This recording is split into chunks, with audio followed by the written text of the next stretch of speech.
Welcome back to my channel, or welcome to my channel if you're new here.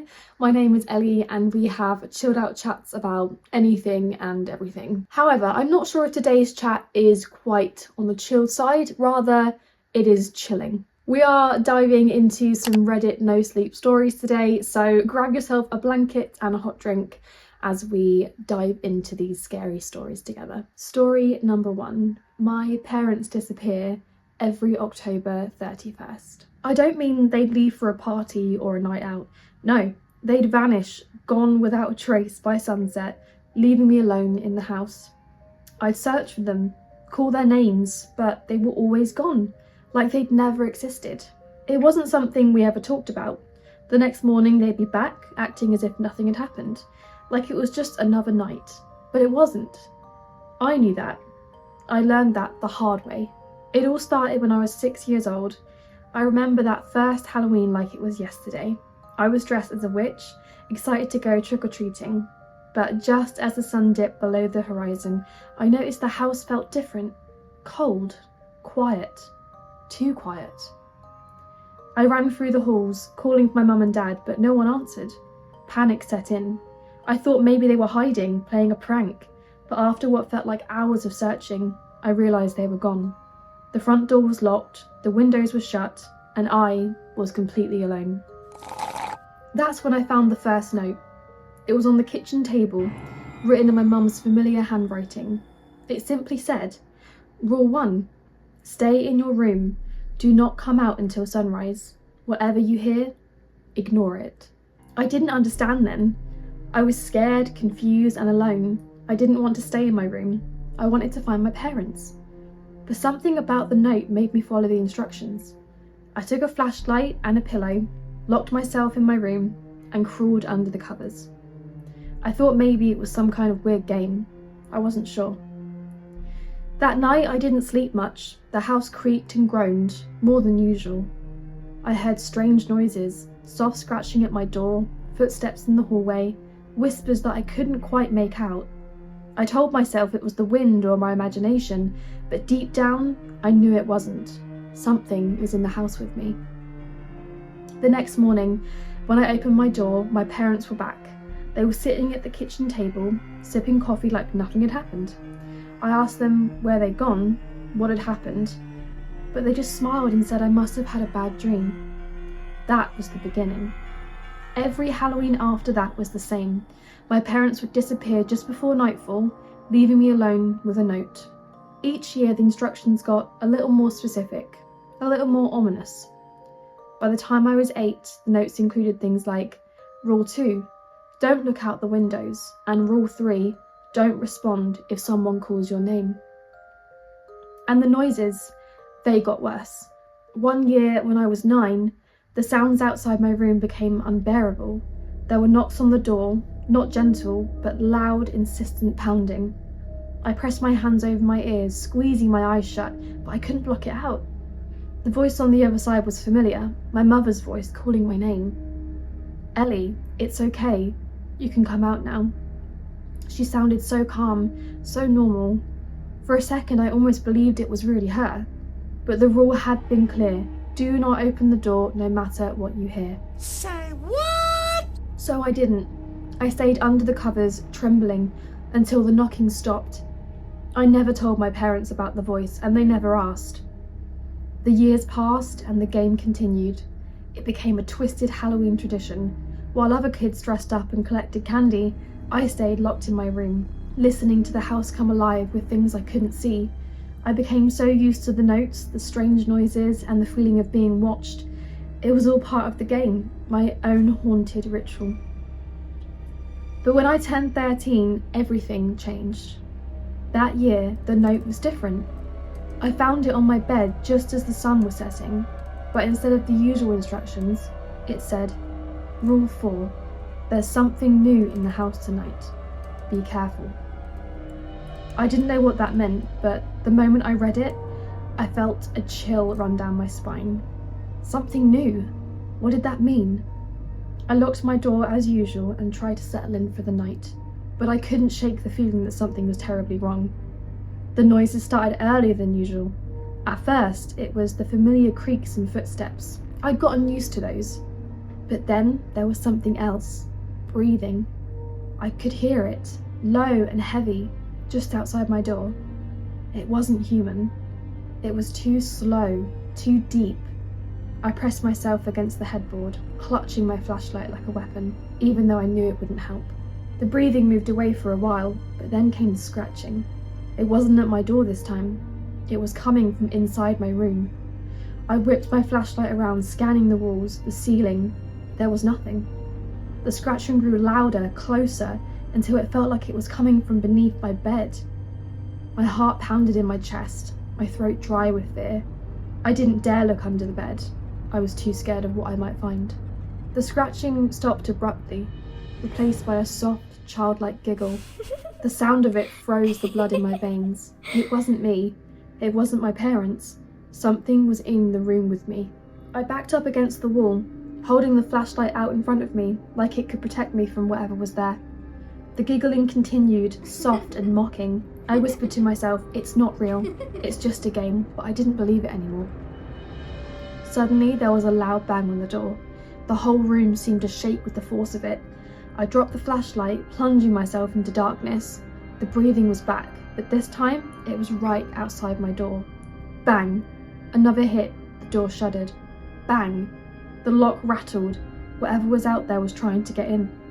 I scrambled to pick up the flashlight, but my hands were shaking so badly I could barely hold it. The banging grew more violent, each hit sounding like the door was about to give in. And then, just as suddenly as it started, it stopped. Silence. Pure, deafening silence. I held my breath, waiting, listening for any sign of movement. Then the voice returned, soft and sweet like honey. "Ellie, it's okay, you can come out now." It was my mother's voice again, but this time I knew it wasn't her. I didn't answer. I didn't move. I just sat there, frozen in fear, praying for the night to end. The voice called out again, more insistent this time. "Ellie, don't be scared, it's just a game." My hands were trembling, and I could barely hold onto the flashlight. The voice kept calling, but I stayed silent. I knew the rules. I knew I couldn't open the door. But then something strange happened. The door, it began to unlock. I heard the soft click of the lock turning, and the handle slowly twisted. "No," I whispered, pressing myself further against the wall, willing the door to stay shut, but it was too late. The door creaked open, just a crack, but enough for me to see a shadow in the hallway. Something tall and thin, its limbs too long, its fingers clawed. It wasn't my mother. The creature stood in the hallway, unmoving, watching me. I could feel its eyes on me, even though I couldn't see its face. My heart was pounding in my chest, and I felt like I might pass out. And then, just as it stepped forward, the first rays of sunlight crept through the window. The creature recoiled, hissing like an animal, and within seconds it was gone. The door slammed shut, and the house was quiet again. I didn't leave my room until the sun was fully up. When I finally opened the door, the house was just as it had been the night before, silent, empty, as if nothing had happened. My parents were back, sitting at the kitchen table, drinking coffee like they always did. I stumbled in, shaken and pale. I told them everything. The creature, the scratching, the voice that wasn't my mother's. They just looked at me, exchanged glances, and then my dad laughed softly. "You must have had a bad dream," he said, shaking his head. "Nothing like that happened, Ellie. It was just your imagination." My mum smiled that same strange smile and added, "You're safe now. It's over." But I knew better. I knew it wasn't just a dream. The fear, the things I'd heard and seen, they were real. They had to be. My parents didn't believe me. They never did. And that was the most terrifying part. Now, as an adult with children of my own, I know the truth. Whatever haunted me in that house, whatever played that sick game, it's still out there, waiting. And it's hungry. I fear for the lives of my children. I'll never let them go through what I went through. I'll protect them at all costs, even if it means never celebrating Halloween, never letting the night touch them the way it touched me. Because I know deep down that it's only a matter of time before the game starts again. Halloween is coming. Ooh! I really enjoyed that. So my first thought reading that is perhaps the parents are some kind of like werewolf, because obviously with werewolves in particular, if the moon comes out they then turn into werewolves, and then maybe that's what she was hearing through the door, I don't know. But do let me know what you thought of that and what you think those creatures were, and whether you think it was the parents, and do you think the parents were pretending to not know and that they can't help but turn into these creatures after dark on Halloween, or do you think that they don't have any memory of what happened, or do you think that this is just entirely in her head, or some kind of creature that is not her parents? There are so many options here. Okay, on to story number 2. Never acknowledge a ghost. My mother has some rather strong and often irrational religious beliefs, and while I don't share the same view of the world as her, there is one important piece of advice that she has taught me. Don't ever acknowledge a ghost. For this to make sense, you'll have to understand that my mother doesn't believe in ghosts. That is to say, she doesn't believe that when we die, we can return as spirits. The dead are dead, she says, and they can't come back to haunt you or communicate in any way. What she does believe is that all ghosts and hauntings are the result of demons. Demons are real and they will attach themselves to you, if you aren't careful. So while she may use the term ghost, what she is actually referring to is something much more frightening. When I was a child, I was never allowed to buy anything secondhand. No garage sales or thrift store visits. This is because, as I've previously stated, my mother believes in demons. I wasn't ever allowed to bring home any used item for the fear that it might have something evil attached to it. If that is the case, then I have a lot of demons in this house. This is secondhand, and pretty much a quarter, maybe a third of my wardrobe is secondhand as well, so anyway. At first, I thought my mother was insane. I remember the time that my sister bought a small bag of clothes from a neighbour. My mother immediately made my sister throw it all in the trash. My sister cried. We rarely got an allowance, and what we did get wasn't much, $1 a week, only in the summer. My sister had spent every dime that she had on those clothes, but that didn't mean a thing to Mama. Another rule my mother had was that we weren't allowed to ever touch or play with a Ouija board. At first, I thought she said witchy board, and the sound of that was not at all appealing, especially after hearing all of my mother's terrifying stories of what could happen if you played with one. Stories of demonic possession and horrid displays of unearthly powers. After listening to my mother, there was no way I was ever going to touch one. I even held my breath and ran past the ones on display in our mall's toy store. The last rule was to never, ever, under any circumstance, acknowledge a ghost, because acknowledging their presence could attract these demonic entities, pull them towards you. You shouldn't speak to or about them for fear they might attach themselves to you or to an item in your home and might never leave. Acknowledging a ghost meant more than just not speaking directly to one, as you would with a Ouija board. It also meant don't talk about ghosts or creepy experiences. Don't watch scary movies, don't read scary books. Anything that was meant to spook you or that resembled horror in any way was just a gateway to something more, something terrifyingly powerful and evil. As I've said, I don't share my mother's view on the world, and for the most part I do find her beliefs to be insane. But on this point, I have learned to trust her. I've had too many unexplainable experiences not to.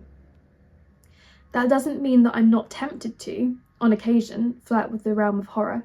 I like reading scary stories, I like watching horror movies, but sometimes my love for being scared has consequences. Take today. I went to the movies bright and early to watch the first showing of The Conjuring. My sister was with me. She also shares a love of horror. We had a good time.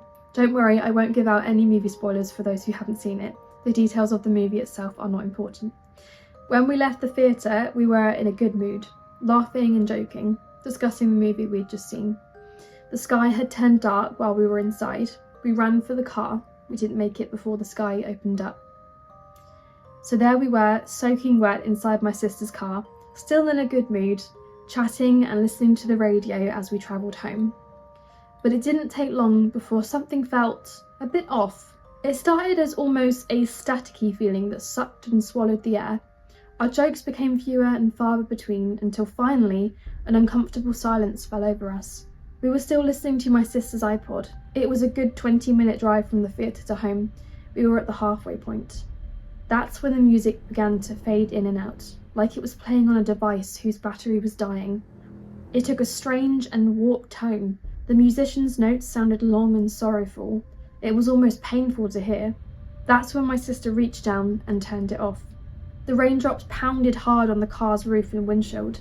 I looked out the window to pass the time. I saw a hard white light strike down in the distance, and the thunder rumbled on and on. We stopped at a red light. We had to drive a bit slower than usual anyway, because of the storm. I sighed and looked out the window again, hoping the light would change quickly so I could go home. The static in the air was immense. It felt as though lightning was going to strike in the car, like it could erupt from floor to ceiling. That's when I saw it. I was in the passenger seat, looking lazily out my window towards the CVS drugstore across the street. Wasn't really paying close attention. More thinking quietly in my mind about how I wanted to be home to get away from this uncomfortable feeling, and about how I had dishes to wash when I got there. But as my mind drifted lazily away, my eyes caught hold of a dark shape in the distance. At first, I thought it was someone running to cross the street. That's what it looked like, a human-shaped shadow in the distance, speeding towards us in the rain. But as it got closer and closer, I could see that it had no face, no human features of any kind, just a thick black shadow pulsating in the air, almost in the shape of a person, but not quite. My heart stopped and I silently panicked. I looked around to see if anyone else saw it, but all of the people in the cars lined up beside us, who were also waiting for the light to change, seemed oblivious to the fast-moving shape. I gripped the door handle and silently screamed. I wanted to cry out or do something, but I just couldn't.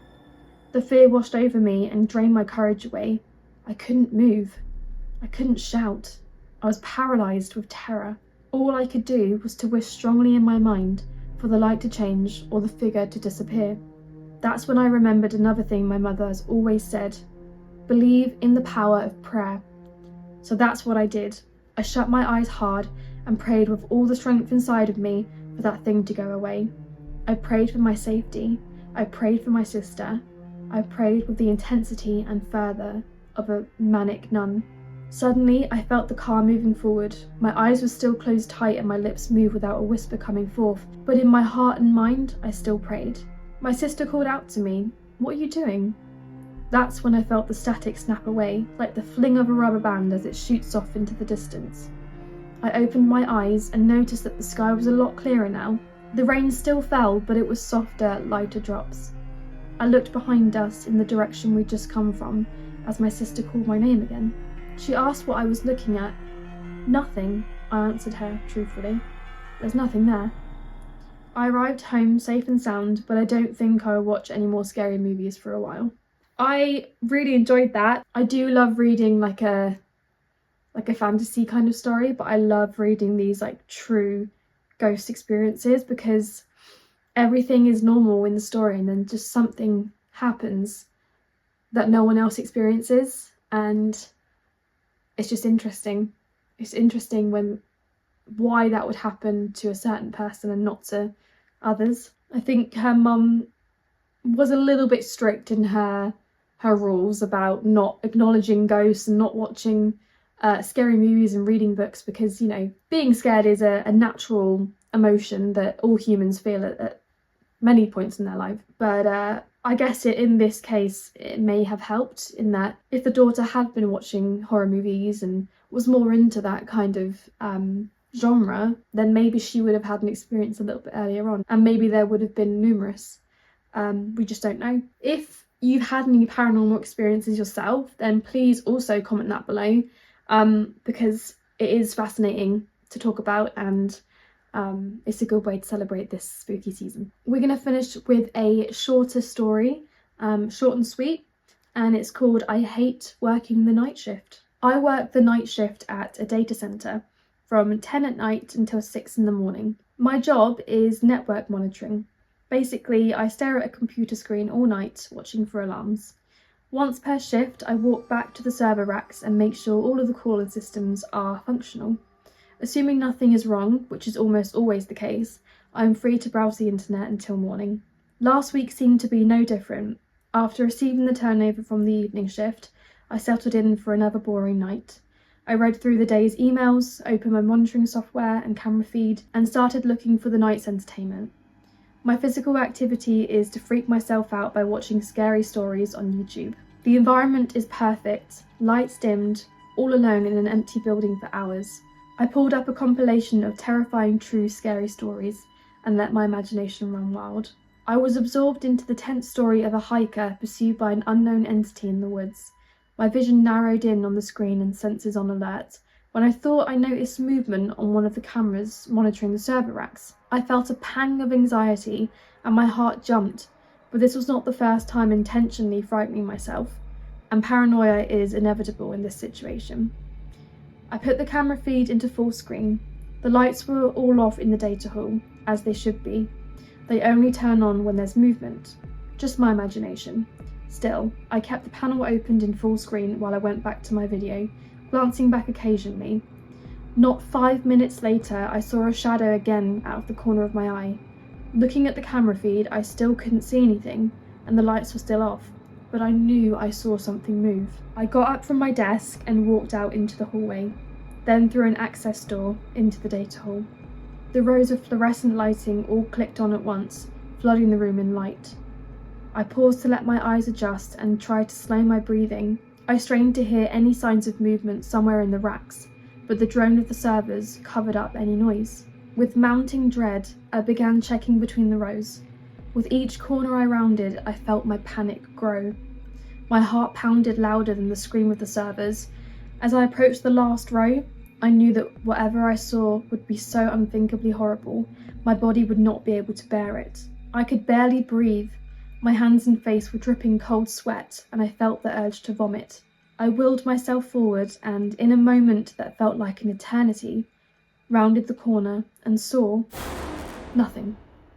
I was alone, of course. I let myself get freaked out again from those stupid videos. Relieved, I went back to my desk. I switched over to a documentary on fighter jets, and the rest of the night passed uneventfully. At last, morning came. The morning shift came in with his usual hangover, and we discussed the non-events of the night. After exchanging a few pleasantries, I packed up to head home. On my way to my car, I noticed something underneath my windshield wiper. Drawing closer, I saw that it was a Polaroid picture. With trembling hands, I picked it up from under the blade and held it up to my face. Rows of server racks in a brightly lit room. I stood facing away from the camera, preparing to look round a corner. In the middle of the frame, reaching out from behind the camera, a man's hand clutched a knife. Oh, that was really good. I personally could not work a night shift because I know that I would get too scared and paranoid that I'm seeing or hearing things, and reading stories like that just cements that in my mind that yes, I shouldn't do that. I'm not sure if that was a true story, but that was insane, and it just reminds you that it's not just the paranormal that we should be scared of, it's people. There are some very bad people in the world, and just evil people with evil intentions. I really did enjoy that, and it has definitely creeped me out. If you had a favourite story out of these three, let me know in the comments. And as I said, if you have any experiences yourself, they don't have to be paranormal, they could just be creepy experiences that you have been through. Do comment them down below, and if you did enjoy this video, please give it a massive like and subscribe if you feel inclined to do so. I would really appreciate it if you did that, because I want to grow this community and just talk to more of you lovely people. But until next time, take care guys.